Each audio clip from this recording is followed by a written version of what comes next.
LGBT.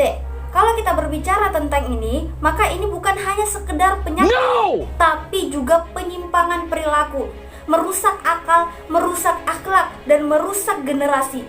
Kalau LGBT semakin marak, maka bagaimana bisa seorang generasi akan lahir? Makanya kemudian kalau kita berbicara kenapa LGBT itu dibebaskan, karena sistem kapital sekuler, yaitu hanya menggunakan sistem-sistem kebebasan, di mana kebebasan itu hanya diberikan kepada orang-orang yang mendukung sistem tersebut.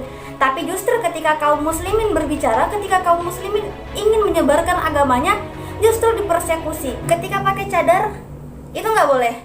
Ketika kita pakai celana cingkrang, dibilang radikal. Berjenggot, dibilang teroris.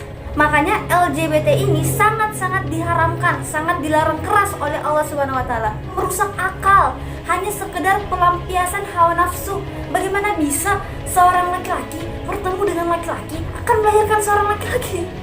Karena fitrahnya manusia adalah memiliki naluri rasa kasih sayang, rasa cinta kepada lawan jenis, bukan kepada sesama jenis.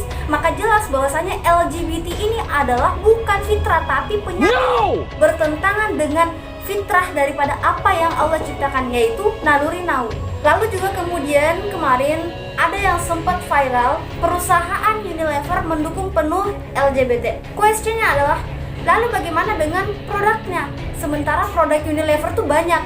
Nah, kalau kemudian ketika kita berbicara tentang produk Unilever, itu nggak jatuh haram, tapi syubhat, meragukan. Jadi sebaiknya ditinggalkan.